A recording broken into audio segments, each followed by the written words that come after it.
ਸੇਵਕ ਜਨ ਮਾਨੈ ਪਰਤਖ ਗੁਰੂ ਨਿਸਤਾਰੇ।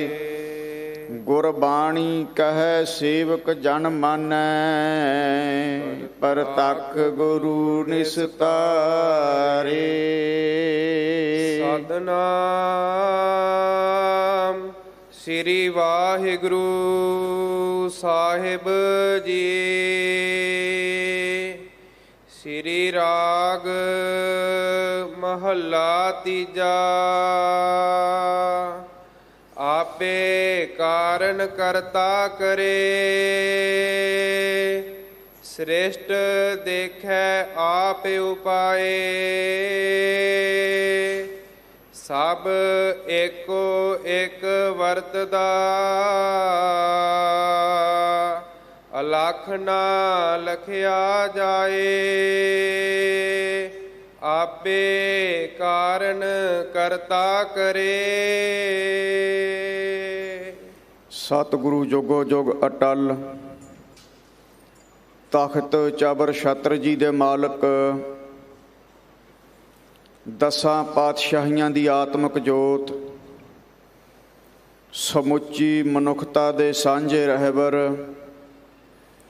ਸਾਹਿਬ ਸ੍ਰੀ ਗੁਰੂ ਗ੍ਰੰਥ ਸਾਹਿਬ ਸੱਚੇ ਪਾਤਸ਼ਾਹ ਜੀ ਦੀ ਪਾਵਨ ਪਵਿੱਤਰ ਹਜ਼ੂਰੀ 'ਚ ਜੁੜ ਬੈਠੇ ਸਰਬੱਤ ਮਾਈ ਭਾਈ, ਸਾਰੇ ਗੱਜ ਵੱਜ ਕੇ ਆਖੋ, ਕੋਈ ਰਹਿ ਨਾ ਜਾਵੇ।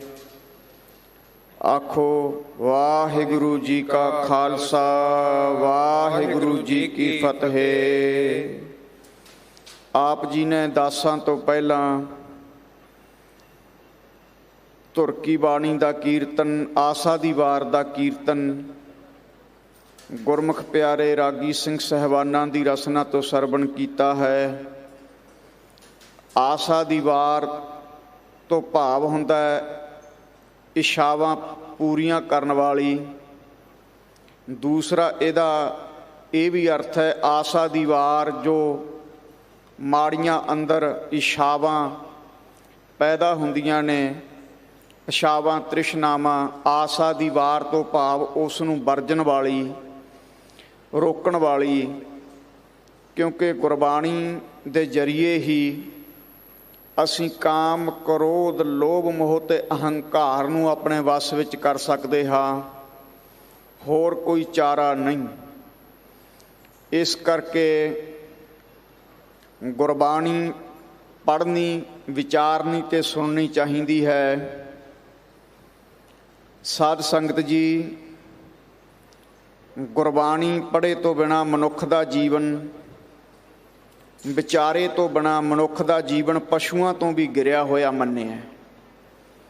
ਇੱਕ ਜਗ੍ਹਾ ਸਤਿਗੁਰੂ ਕਥਨ ਕਰਦੇ ਨੇ, ਆਵਨ ਆਏ ਜਗਤ ਮੈਂ ਬਿਨ ਬੂਝੈ ਪਛ ਢੋਰ, ਨਾਨਕ ਗੁਰਮੁਖ ਸੋ ਬੂਝੈ ਜਾ ਕੇ ਭਾਗ ਮਥੋਰ।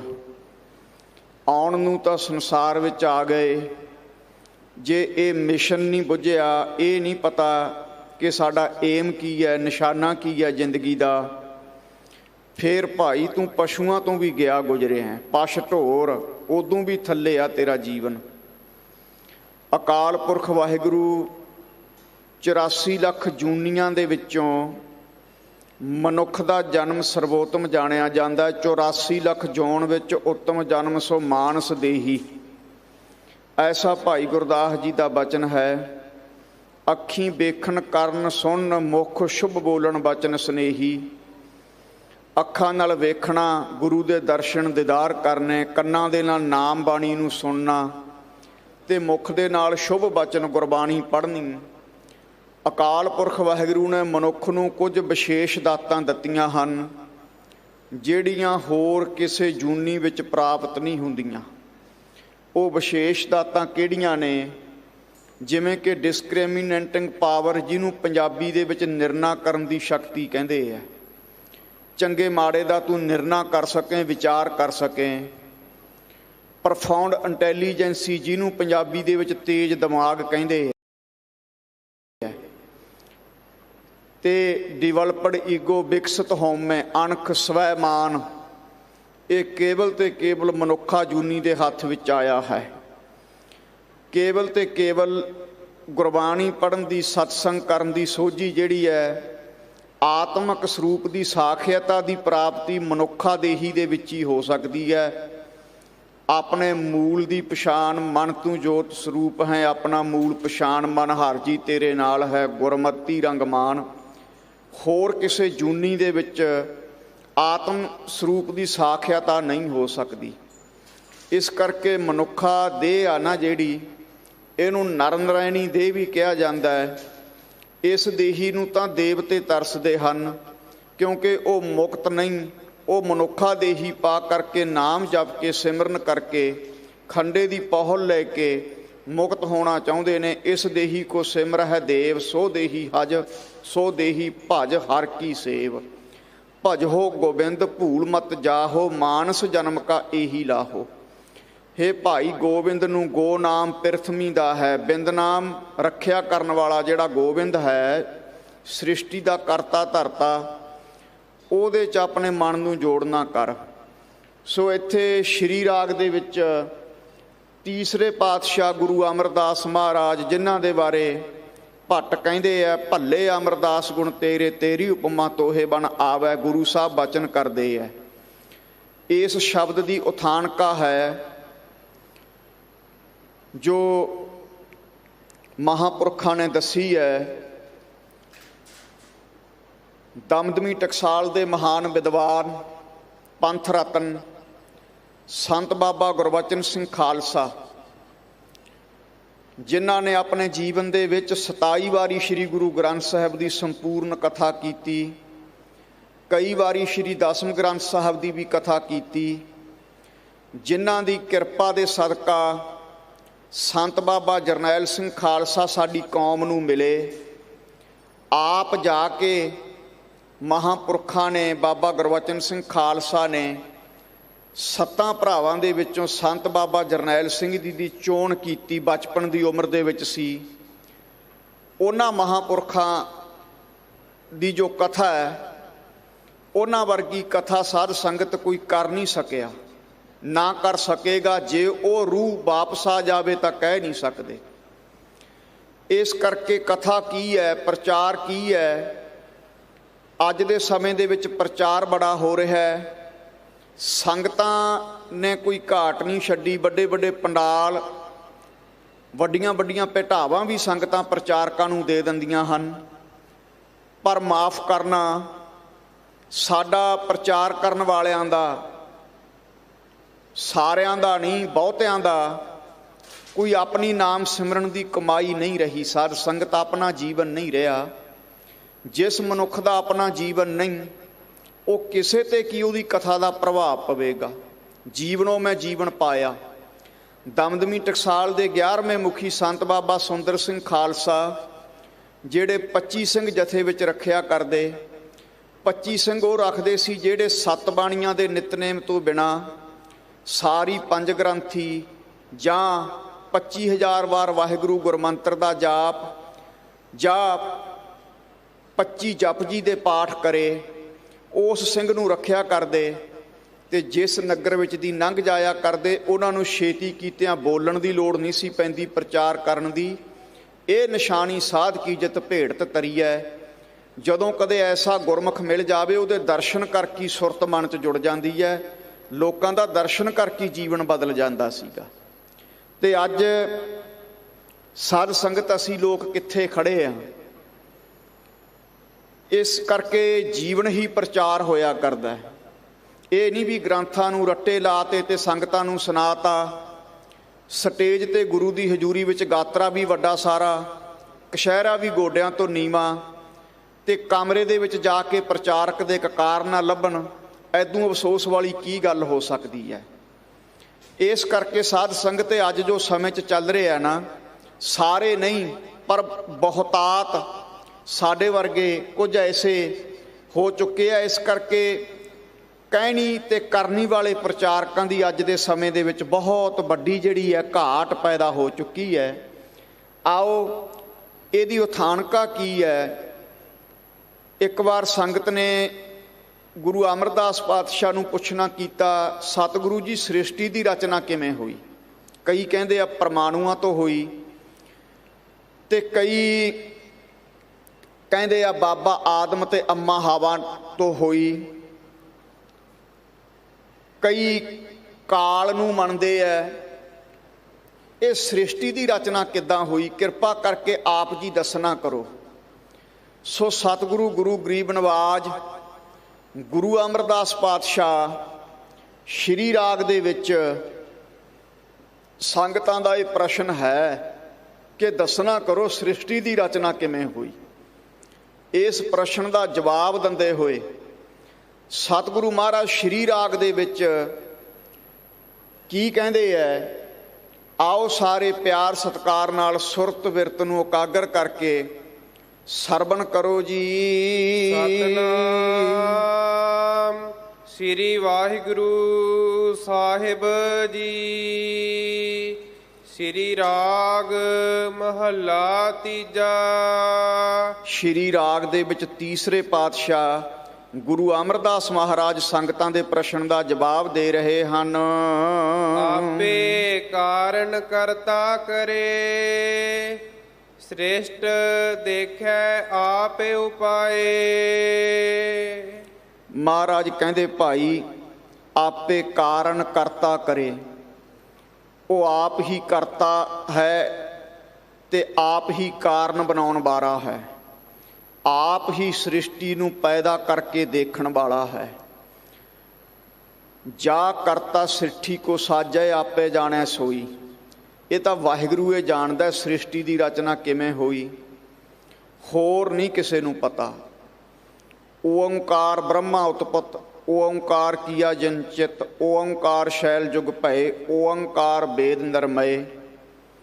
ਏਕੰ ਹਉ ਬਹੁ ਸਿਆਮਾ, ਐਸੇ ਬਚਨ ਵੀ ਆਉਂਦੇ ਹੈ ਕਿ ਜਦੋਂ ਉਸ ਅਕਾਲ ਪੁਰਖ ਦੇ ਮਨ 'ਚ ਫੁਰਨਾ ਆਇਆ ਕਿ ਮੈਂ ਇੱਕ ਤੋਂ ਅਨੇਕ ਹੋ ਜਾਵਾਂ, ਤਾਂ ਉਸ ਅਕਾਲ ਪੁਰਖ ਵਾਹਿਗੁਰੂ ਨੇ ਇੱਕ ਸ਼ਬਦ ਤੋਂ ਇਸ ਸ੍ਰਿਸ਼ਟੀ ਦੀ ਰਚਨਾ ਕੀਤੀ। ਓੰਕਾਰ ਬ੍ਰਹਮਾ ਉਤਪੁੱਤ, ਜਿਹੜਾ ਇੱਕ ਓੰਕਾਰ ਹੈ ਇਹਦਾ ਅਰਥ ਬੜਾ ਵੱਡਾ ਹੈ। ਕੱਲੇ ਇੱਕ ਓੰਕਾਰ ਦੀ ਕਥਾ ਸੰਤ ਬਾਬਾ ਸੁੰਦਰ ਸਿੰਘ ਖਾਲਸਾ ਭਿੰਡਰਾਂ ਵਾਲਿਆਂ ਨੇ 40 ਦਿਨਾਂ ਦੇ ਵਿੱਚ ਕੀਤੀ ਸੀ। ਗੁਰਬਾਣੀ ਅਗਾਧ ਬੋਧ ਹੈ, ਕੋਈ ਦੁਨੀਆ ਦਾ ਵੱਡੇ ਤੋਂ ਵੱਡਾ ਵਿਦਵਾਨ ਇਹ ਬਾਂਹ ਕੱਢ ਕੇ ਨਹੀਂ ਕਹਿ ਸਕਦਾ ਕਿ ਮੈਂ ਸਾਰੇ ਅਰਥ ਸਹੀ ਕਰ ਸਕਦਾ ਗੁਰਬਾਣੀ ਦੇ। ਨਹੀਂ, ਗੁਰਬਾਣੀ ਦੇ ਅਰਥ ਸਤਿਗੁਰੂ ਆਪ ਹੀ ਜਾਣਦੇ ਹੈ। ਆਪਾਂ ਤਾਂ ਯਤਨ ਕਰ ਰਹੇ ਹਾਂ, ਕਰੋ ਯਤਨ ਜੇ ਹੋਏ ਮਿਹਰਬਾਨਾ, ਇੱਕ ਯਤਨ ਹੈ ਆਪਣਾ। ਇਸ ਕਰਕੇ ਸਤਿਗੁਰੂ ਮਹਾਰਾਜ ਕਹਿੰਦੇ ਜੇ ਮੰਨ ਲਓ ਪਰਮਾਣੂਆਂ ਤੋਂ ਵੀ ਹੋਈ ਹੈ, 2 ਪਰਮਾਣੂ ਮਿਲ ਕੇ ਦੁਨਕਾ ਬਣ ਗਿਆ, 3 ਮਿਲ ਕੇ ਤਿਨਕਾ ਬਣ ਗਿਆ, ਤਾਂ ਪਰਮਾਣੂਆਂ ਨੂੰ ਚੇਤਨ ਸ਼ਕਤੀ ਕਿਹਨੇ ਦਿੱਤੀ ਹੈ? ਚੇਤਨ ਸ਼ਕਤੀ ਦੇਣ ਵਾਲਾ ਵਾਹਿਗੁਰੂ ਹੈ। ਕਾਲ ਜੜ ਰੂਪ ਹੈ, ਮਾਇਆ ਜੜ ਰੂਪ ਹੈ। ਜੇ ਤੁਸੀਂ ਕਾਲ ਜਾਂ ਮਾਇਆ ਦੁਆਰਾ ਕਹਿਣੇ ਹੋ ਤਾਂ ਉਹਨੂੰ ਵੀ ਚੇਤਨ ਸ਼ਕਤੀ ਕਿਹਨੇ ਦਿੱਤੀ ਹੈ? ਉਹ ਵੀ ਵਾਹਿਗੁਰੂ ਪਰਮੇਸ਼ਰ ਨੇ। ਮਾਇਆ ਦੇ ਨਾਲ ਕਲਪਤ ਦਾਮਤ ਸੰਬੰਧ ਬਣਾ ਕੇ ਅਕਾਲ ਪੁਰਖ ਵਾਹਿਗੁਰੂ ਨੇ ਸ੍ਰਿਸ਼ਟੀ ਦੀ ਰਚਨਾ ਕੀਤੀ ਹੈ। ਕਲਪਤ ਦਾਮਤ ਸੰਬੰਧ ਹੁੰਦਾ ਜਿਹੜਾ ਸਦਾ ਨਾ ਰਹੇ। ਜਦੋਂ ਮਾਇਆ ਦੇ ਨਾਲੋਂ ਕਲਪਤ ਦਾਮਤ ਸੰਬੰਧ ਤੋੜ ਲਿਆ ਤਾਂ ਸ੍ਰਿਸ਼ਟੀ ਜਿਹੜੀ ਹੈ ਲੈ ਹੋ ਜਾਵੇਗੀ। ਇਸ ਕਰਕੇ ਸਾਧ ਸੰਗਤ ਉਸ ਵਾਹਿਗੁਰੂ ਪਰਮੇਸ਼ਰ ਆਪ ਇਹ ਜਾਣਦਾ ਹੈ। ਸ਼੍ਰੀ 10ਵੇਂ ਗ੍ਰੰਥ ਦੇ ਵਿੱਚ ਵੀ ਮਹਾਰਾਜ ਨੇ ਦੱਸਿਆ, ਖੰਡਾ ਪ੍ਰਿਥਮੈ ਸਾਜ ਕੇ ਜਿਨ ਸਭ ਸਹਿਸਾਰ ਉਪਾਇਆ, ਬ੍ਰਹਮਾ ਵਿਸ਼ਨੂੰ ਮਹੇਸ਼ ਸਾਜ ਕੁਦਰਤੀ ਦਾ ਖੇਲ ਰਚਾਏ ਬਣਾਇਆ। ਇਹ ਵਾਹਿਗੁਰੂ ਪਰਮੇਸ਼ਰ ਨੇ ਕਲਪਤ ਦਾਮਤ ਸੰਬੰਧ ਮਾਇਆ ਨਾਲ ਬਣਾ ਕੇ ਉਸ ਨੇ ਰਚਨਾ ਕੀਤੀ ਹੈ। ਉਹ ਚੇਤਨ ਸਤਾ ਦੇਣ ਵਾਲਾ ਵਾਹਿਗੁਰੂ ਆਪ ਹੀ ਹੈ। ਸੋ ਆਪੇ ਕਾਰਨ, ਆਪੇ ਹੀ ਕਾਰਨ ਤੇ ਕਰਤਾ ਰੂਪ ਹੈ। ਆਪ ਹੀ ਕਾਰਨ ਨੂੰ ਕਰਨ ਵਾਲਾ ਹੈ। ਆਪੇ ਕਾਰਨ ਕਰਤਾ ਕਰੇ, ਸ੍ਰਿਸ਼ਟ ਦੇਖੈ ਆਪ ਉਪਾਏ। ਫਿਰ ਸ੍ਰਿਸ਼ਟੀ ਦੀ ਰਚਨਾ ਕਰਕੇ ਆਪ ਹੀ ਵਾਹਿਗੁਰੂ ਸਰਵ ਵਿਆਪਕ ਹੈ ਤੇ ਆਪ ਹੀ ਆਪਣੀ ਕੀਤੀ ਹੋਈ ਰਚਨਾ ਨੂੰ ਵੇਖ ਰਿਹਾ ਹੈ। ਸਭ ਏਕੋ ਇੱਕ ਵਰਤਦਾ, ਅਲਖ ਨਾ ਲਖਿਆ ਜਾਏ। ਸਭ ਏਕੋ, ਸਾਰੀਆਂ ਜਗ੍ਹਾ ਤੇ ਏਕੋ ਤੋਂ ਭਾਵ ਇੱਕ ਆਦਿ ਵੈਤ ਬ੍ਰਹਮ, ਜਿਹਦਾ ਕਿਸੇ ਨਾਲ ਵੈਰ ਨਹੀਂ, ਜਿਹੜਾ ਨਿਰਭਉ ਹੈ, ਜਿਹੜਾ ਕਿਸੇ ਦਾ ਭੈ ਵੀ ਨਹੀਂ ਮੰਨਦਾ, ਜਿਹਨੂੰ ਕਿਸੇ ਦਾ ਡਰ ਨਹੀਂ, ਜਿਹੜਾ ਵੈਰ ਤੋਂ ਰਹਿਤ ਹੈ, ਉਹ ਸਾਰੀਆਂ ਜਗ੍ਹਾ ਤੇ ਆਪ ਇਹ ਵਰਤਦਾ ਹੈ, ਸਰਵ ਵਿਆਪਕ ਹੈ। ਉਹ ਕਿਹੜੀ ਜਗ੍ਹਾ ਜਿੱਥੇ ਵਾਹਿਗੁਰੂ ਪਰਮੇਸ਼ਰ ਨਹੀਂ? ਸੋ ਇਸ ਕਰਕੇ ਸਭ ਇੱਕੋ ਇੱਕ ਵਰਤਦਾ, ਅਲਖ ਨਾ ਲਖਿਆ ਜਾਏ। ਅਲਖ ਹੈ, ਲਖਣ ਤੋਂ ਪਰੇ ਹੈ, ਉਹਦੀ ਮਹਿਮਾ ਕਹਿਣ ਕਥਨ ਤੋਂ ਬਾਹਰ ਹੈ। ਅਲਖ ਨਾ ਲਖਿਆ ਜਾਏ, ਕਹਿਣ ਕਥਨ ਤੋਂ ਬਾਹਰ ਹੈ, ਪਰੇ ਤੋਂ ਪਰੇ ਹੈ, ਉਹਦਾ ਕੋਈ ਅੰਤ ਨਹੀਂ ਪਾ ਸਕਦਾ। ਇੱਕ ਫਿਜ਼ਿਕਸ ਹੁੰਦੀ ਹੈ, ਜਿਹੜੇ ਬੱਚੇ ਨਾਨ ਮੈਡੀਕਲ ਕਰਦੇ ਆ, ਫਿਜ਼ਿਕਸ, ਜਿਹਨੂੰ ਪੰਜਾਬੀ ਦੇ ਵਿੱਚ ਭੌਤਿਕ ਵਿਗਿਆਨ ਕਹਿੰਦੇ ਆ। ਫਿਜ਼ਿਕਸ ਦੇ ਵਿੱਚ ਇੱਕ ਫਾਰਮੂਲਾ ਇਨਫਿਨਿਟੀ। ਇਨਫਿਨਿਟੀ ਦਾ ਭਾਵ ਹੁੰਦਾ ਹੈ ਬੇਅੰਤ। ਸੋ ਉਹ ਜਿਹੜਾ ਵਾਹਿਗੁਰੂ ਹੈ ਨਾ, ਪਰੇ ਤੋਂ ਪਰੇ ਹੈ, ਬੇਅੰਤ ਤੋਂ ਬੇਅੰਤ ਹੈ। ਕਈ ਜਗ੍ਹਾ ਹੋਰ ਵੀ ਬਾਣੀ 'ਚ ਬਚਨ ਆਉਂਦੇ ਹੈ ਕਿ ਸ਼ੇਸ਼ਨਾਗ ਵਰਗੇ, ਜਿਨ੍ਹਾਂ ਦੇ ਹਜ਼ਾਰਾਂ ਮੂੰਹ ਹਨ, ਹਜ਼ਾਰਾਂ ਵਾਹਿਗੁਰੂ ਪਰਮੇਸ਼ਰ ਦਾ ਨਾਮ ਨਿਤ ਨਵਾਂ ਲੈਂਦੇ ਹੈ, ਉਹ ਵੀ ਵਾਹਿਗੁਰੂ ਦੇ ਅੰਤ ਨੂੰ ਨਹੀਂ ਪਾ ਸਕੇ। ਸ਼ੇਸ਼ਨਾਗ ਸੱਪਾਂ ਦਾ ਰਾਜਾ ਮੰਨਿਆ। ਸਨਕ ਸਨੰਦ ਮਹੇਸ਼ ਸਮਾਨਾ, ਇੱਕ ਕਬੀਰ ਸਾਹਿਬ ਦਾ ਸ਼ਬਦ ਹੈ, ਸ਼ੇਸ਼ਨਾਗ ਤੇਰੋ ਮਰਮ ਨਾ ਜਾਨਾ। ਸਨਕ ਸਨੰਦਨ ਸਨਾਤਨ ਤੇ ਸੰਤ ਕੁਮਾਰ, ਇਹ ਬ੍ਰਹਮਾ ਦੇ 4 ਪੁੱਤਰ ਨੇ। ਸਨਕ ਸਨੰਦ ਮਹੇਸ਼ ਨਾਮ ਸ਼ਿਵ ਜੀ ਦਾ ਹੈ। 88 ਹਜ਼ਾਰ ਬੜਾ ਇੱਕ ਚੌਂਕੜੇ 'ਚ ਬੈਠਾ ਰਹਿੰਦਾ ਸ਼ਿਵ ਜੀ, ਇੰਨਾ ਤਪਸਵੀ ਹੈ। ਸਨਕ ਸਨੰਦ ਮਹੇਸ਼ ਸਮਾਨਾ, ਸ਼ਿਵ ਜੀ ਵਰਗੇ, ਸਨਕ ਸਨੰਦਨ ਸਨਾਤਨ ਤੇ ਸੰਤ ਕੁਮਾਰ ਵਰਗੇ ਤੇਰਾ ਜਸ ਕਰਨ ਰੂਪ ਵਿੱਚ ਸਮਾ ਰਹੇ ਹਨ, ਤੇਰਾ ਜਸ ਕਰ ਰਹੇ ਹਨ। ਸੇਖ ਨਾਗ ਤੇਰੋ ਮਰਮ ਨਾ ਜਾਨਾ। ਸੇਖ ਨਾਗ ਵੀ ਪਾਠ ਆਉਂਦਾ, ਕਈ ਜਗ੍ਹਾ ਸ਼ੇਸ਼ ਨਾਗ ਵੀ। ਸੋ ਸੱਪਾਂ ਦਾ ਰਾਜਾ ਸ਼ੇਸ਼ ਨਾਗ ਵੀ, ਜਿਹੜੇ ਹਜ਼ਾਰਾਂ ਤੇਰੇ ਨਾਮ ਨਿਤਾ ਪ੍ਰਤੀ ਲੈਂਦਾ, ਉਹ ਵੀ ਤੇਰੇ ਅੰਤ ਨੂੰ ਲਖ ਨਹੀਂ ਸਕਿਆ, ਜਾਣ ਨਹੀਂ ਸਕਿਆ। ਸੋ ਸਾਰੀਆਂ ਜਗ੍ਹਾ ਤੇ ਇੱਕੋ ਇੱਕ ਅਕਾਲ ਪੁਰਖ ਵਾਹਿਗੁਰੂ ਵਰਤਦਾ ਹੈ, ਜਿਹਦਾ ਅੰਤ ਅਲਖ ਨਾ ਲਖਿਆ ਜਾਏ, ਲਖਿਆ ਨਹੀਂ ਜਾ ਸਕਦਾ। ਆਪੇ ਪ੍ਰਭੂ ਦਇਆਲ ਹੈ, ਆਪੇ ਦੇ ਬੁਝਾਏ। ਜਿਸ ਤੇ ਵਾਹਿਗੁਰੂ ਪਰਮੇਸ਼ਰ ਦਿਆਲੂ ਹੋ ਜਾਵੇ ਨਾ, ਦਿਆਲੂ ਕਿਰਪਾਲੂ ਹੋ ਜਾਵੇ ਜਿਸ ਤੇ, ਆਪੇ ਪ੍ਰਭੂ ਦਿਆਲ ਹੈ। ਵਾਹਿਗੁਰੂ ਪਰਮੇਸ਼ਰ ਹੈ ਜਿਹੜਾ, ਸਤਿਗੁਰੂ ਮਹਾਰਾਜ ਕਹਿੰਦੇ ਨੇ ਸਦਾ ਸਦਾ ਸਦਾ ਦਿਆਲ, ਸਿਮਰ ਸਿਮਰ ਨਾਨਕ ਭਏ ਨਿਹਾਲ। ਉਹ ਸਦਾ ਹੀ ਦਿਆਲੂ ਕਿਰਪਾਲੂ ਹੈ। ਆਪਾਂ ਦਿਨ ਵਿੱਚ ਦੀ ਪਤਾ ਨਹੀਂ ਕਿੰਨੇ ਕੁ ਗੁਨਾਹ ਕਰਦੇ ਹਾਂ। ਜੇ ਆਪਣੀਆਂ ਗਲਤੀਆਂ ਵਾਹਿਗੁਰੂ ਪਰਮੇਸ਼ਰ ਗਿਣਤੀ ਲੱਗ ਜਾਵੇ ਕਰਨ, ਆਪਣਾ ਕਦੇ ਵੀ ਛੁਟਕਾਰਾ ਨਹੀਂ ਹੋ ਸਕਦਾ। ਸੋ ਇਸ ਕਰਕੇ ਜਦੋਂ ਕੋਈ ਉਹਦੀ ਸ਼ਰਨ ਵਿੱਚ ਆ ਜਾਂਦਾ, ਜਿਵੇਂ ਭਾਈ ਗੁਰਦਾਸ ਨੇ ਕਿਹਾ ਕਿ ਦੁਨੀਆ ਦੇ ਸਾਰੇ ਔਗਣ ਮੇਰੇ ਵਿੱਚ ਹਨ, ਚੋਰ ਜਾਰ ਜੁਆਰ ਹੋਂ ਪਰ ਘਰ ਜੋ ਹੰਦਾ। ਕਿਉਂਕਿ ਸਮਾਂ ਨਹੀਂ ਵਿਸਤਾਰ ਵਿੱਚ ਜਾਈਏ, ਇੱਕ ਸੰਖੇਪ ਮਾਤਰ ਟੂਕ ਮਾਤਰ ਪ੍ਰਮਾਣ ਦਿੱਤਾ ਹੈ ਭਾਈ ਗੁਰਦਾਸ ਦੀ ਰਚਨਾ। ਜਿਸ ਬਾਣੀ ਨੂੰ ਗੁਰੂ ਗ੍ਰੰਥ ਸਾਹਿਬ ਦੀ ਕੂੰਜੀ ਕਿਹਾ ਗਿਆ, ਗੁਰਬਾਣੀ ਦੀ ਕੂੰਜੀ ਬਾਣੀ ਜੋ ਭਾਈ ਗੁਰਦਾਸ ਵਖਾਣੀ। ਸੋ ਭਾਈ ਸਾਹਿਬ ਕਹਿੰਦੇ ਹੈ ਕਿ ਹਉ ਅਪਰਾਧੀ ਗੁਨਹਗਾਰ ਹਉ ਬੇਮੁਖ ਮੰਦਾ, ਚੋਰ ਜਾਰ ਜੁਆਰ ਹਉ ਪਰ ਘਰ ਜੋ ਹੰਦਾ। ਮੇਰੇ 'ਚ ਸਾਰੇ ਔਗਣ ਹੈ, ਪਰ ਵਿਸ਼ਵਾਸ ਘਾਤੀ ਅਕਿਰਤ ਘਣ ਮੈਂ ਕੋ ਨਾ ਰਖੰਦਾ। ਵਿਸ਼ਵਾਸ ਘਾਤੀ ਵੀ ਹਾਂ, ਅਕਿਰਤ ਘਣ ਵੀ ਹਾਂ, ਪਰ ਸੱਚੇ ਪਾਤਸ਼ਾਹ ਸਿਮਰ ਮਰੀਦਾ ਢਾਡੀਆ ਸਤਿਗੁਰ ਬਖਸ਼ੰਦਾ। ਅਖੀਰ ਤੇ ਇਹ ਕਹਿ ਦਿੱਤਾ ਕਿ ਪਰ ਤੂੰ ਬਖਸ਼ਣਹਾਰਾ ਹੈ। ਜਦੋਂ ਕੋਈ ਸਰੈਂਡਰ ਕਰ ਦਿੰਦਾ, ਆਤਮ ਸਮਰਪਣ ਕਰ ਦਿੰਦਾ ਕਿ ਸਤਿਗੁਰੂ ਮੈਂ ਪਾਪੀ ਹਾਂ, ਹਉ ਅਪਰਾਧੀ ਗੁਨਹਗਾਰ ਹਉ ਬੇਮੁਖ ਮੰਦਾ, ਮੈਂ ਬੇਮੁਖ ਹਾਂ, ਮੈਨੂੰ ਬਖਸ਼ ਲੋ, ਤਾਂ ਉਹ ਦਿਆਲੂ ਕਿਰਪਾਲੂ ਇੰਨਾ ਹੈ, ਉਹ ਬਖਸ਼ ਦਿੰਦਾ, ਵੱਡੇ ਵੱਡਿਆਂ ਦੇ ਗੁਨਾਹ ਬਖਸ਼ੇ। ਗਣਕਾ ਵਰਗੀਆਂ ਬੇਸ਼ਵਾਵਾਂ ਉਹ ਤਰ ਗਈਆਂ ਸਾਧ ਸੰਗਤ ਜੀ। ਬਾਲਮੀਕੈ ਹੋਆ ਸਾਧ ਸੰਗ ਧਰੂ ਕੋ ਮਿਲਿਆ ਹਰਨ ਸੰਗ, ਬਾਲਮੀਕ ਜੈਸੇ ਤਰ ਗਏ। ਸੋ ਇਸ ਕਰਕੇ ਆਪੇ ਪ੍ਰਭੂ ਦਿਆਲ ਹੈ, ਉਹ ਆਪ ਜੀ ਤੇ ਦਇਆ ਕਰ ਦੇਵੇ, ਦਿਆਲੂ ਕਿਰਪਾਲੂ ਹੋ ਕੇ ਆਪੇ ਦੇ ਬੁਝਾਏ, ਬੁਝਾਏ ਦਾ ਭਾਵ ਹੈ ਸੋਝੀ ਦੇਣਾ। ਉਹਨੂੰ ਫਿਰ ਆਤਮਿਕ ਸਰੂਪ ਦੀ ਸਾਖਿਆਤਾ ਕਰਵਾ ਦਿੰਦਾ, ਸੋਝੀ ਦੇ ਦਿੰਦਾ ਹੈ ਕਿ ਭਾਈ ਤੂੰ ਸਰੀਰ ਨਹੀਂ, ਤੂੰ 3.5 ਮਣ ਦੀ ਦੇਹ ਨਹੀਂ, ਤੂੰ ਆਤਮਾ ਹੈ। ਅਸਲ ਦੇ ਵਿੱਚ ਤੇਰਾ ਜਿਹੜਾ ਸਰੂਪ ਹੈ ਆਤਮਿਕ ਸਰੂਪ ਹੈ। ਆਤਮਾ ਕਦੇ ਮਰਦੀ ਨਹੀਂ, ਮਰਨਹਾਰ ਇਹ ਜਿਉਰਾ ਨਹੀਂ। ਆਤਮਾ ਅਮਰ ਹੈ, ਤੇਰਾ ਆਤਮਿਕ ਸਰੂਪ ਹੈ ਅਸਲ ਦੇ ਵਿੱਚ। ਤੂੰ ਆਪਣੇ ਆਪ ਨੂੰ 3.5 ਮਣ ਦੀ ਦੇਹ ਮੰਨੀ ਜਾਂਦਾ। ਹੁਣ ਆਪਾਂ ਨੂੰ ਆਪਣੇ ਅਸਲ ਸਰੂਪ ਦਾ ਗਿਆਨ ਨਹੀਂ। ਅਸਲ ਸਰੂਪ ਸਾਡਾ ਆਤਮਿਕ ਸਰੂਪ ਹੈ। ਇਹ ਦੇਹ ਆ ਨਾ ਜਿਹੜੀ, ਇਹ ਤਾਂ ਵਿਨਸਨਹਾਰ ਹੈ। ਵੱਡੇ ਵੱਡੇ ਆਏ, ਵੱਡੇ ਵੱਡੇ ਤੁਰ ਗਏ। ਆਦਿ ਸ਼੍ਰੀ ਗੁਰੂ ਗ੍ਰੰਥ ਸਾਹਿਬ ਦੇ ਵਿੱਚ ਵੀ ਕਿਹਾ, 10ਵੇਂ ਗ੍ਰੰਥ ਵਿੱਚ ਵੀ ਮਹਾਰਾਜ ਨੇ ਕਿਹਾ, ਏਕ ਸ਼ਿਵ ਭਏ ਏਕ ਗਏ, ਏਕ ਫੇਰ ਭਏ ਰਾਮਚੰਦਰ ਕ੍ਰਿਸ਼ਨ ਕੇ ਅਵਤਾਰ ਭੀ ਅਨੇਕ ਹੈ। ਫਿਰ ਇੱਕ ਜਗ੍ਹਾ ਕਹਿ ਦਿੱਤਾ, ਜੋਗੀ ਜਤੀ ਬ੍ਰਹਮਚਾਰੀ ਵੱਡੇ ਵੱਡੇ ਛਤਰਧਾਰੀ, ਛਤਰ ਹੀ ਕੀ ਛਾਇਆ ਕਈ ਕੋਸ ਲੋ ਚਲਤ ਹੈ। ਸੋ ਐਡੇ ਐਡੇ ਹੋਏ, ਸਰੀਰ ਤਾਂ ਉਹਨਾਂ ਦੇ ਵੀ ਨਹੀਂ ਰਹੇ। ਸੋ ਆਤਮਿਕ ਸਰੂਪ ਦੀ ਜਿੰਨਾ ਸਮਾਂ ਸਾਖਿਆਤਾ ਨਹੀਂ ਹੁੰਦੀ, ਉਹਨਾਂ ਸਮਾਂ ਉਹਦੇ ਵਿੱਚ ਸਾਧ ਸੰਗਤ ਜੀ ਏਕਤਾ ਹਾਸਲ ਨਹੀਂ ਹੋਇਆ ਕਰਦੀ।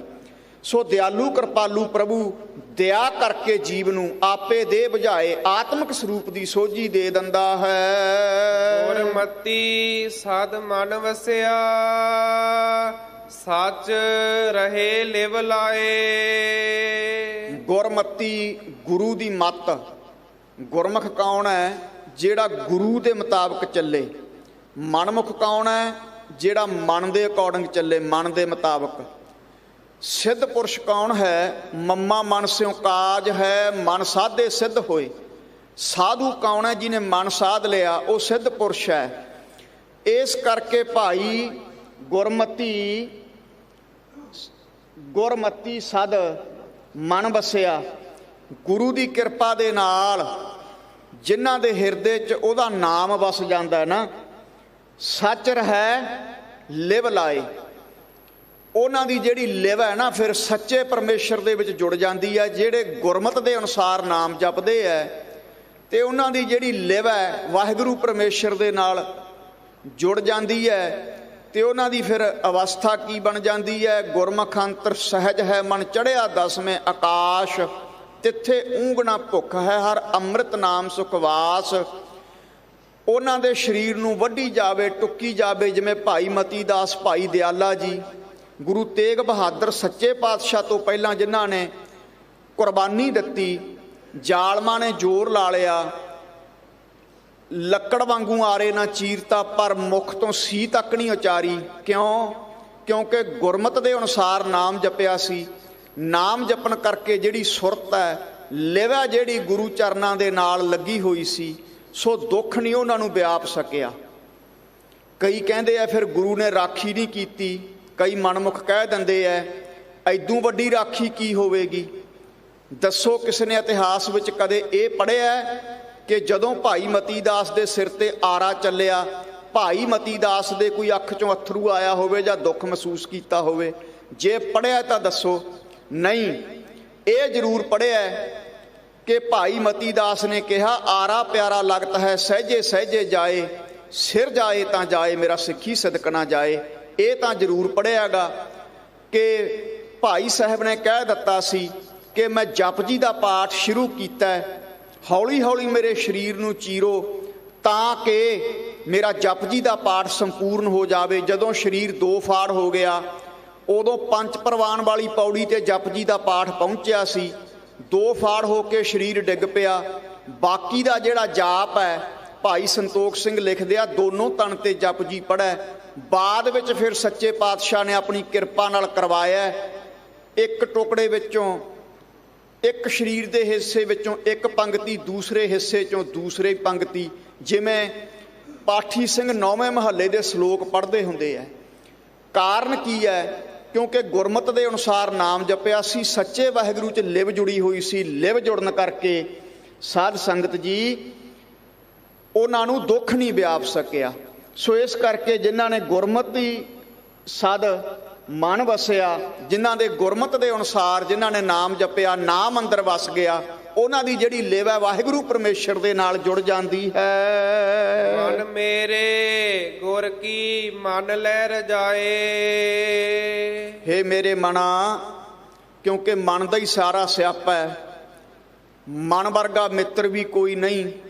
ਜੇ ਤਾਂ ਚੰਗੇ ਪਾਸੇ ਚੱਲ ਪਿਆ ਫੇਰ ਤਾਂ ਸਾਧ ਸੰਗਤ ਵਾਲੇ ਨਿਆਰੇ ਨੇ, ਜੇ ਕੋਈ ਮਾੜਾ ਕਰਮ ਅੱਗੇ ਆ ਗਿਆ, ਮਨ ਮਾੜੇ ਪਾਸੇ ਲੈ ਗਿਆ ਤੇ ਡੋਬ ਦਿੰਦਾ ਸਾਧ ਸੰਗਤ ਜੀ।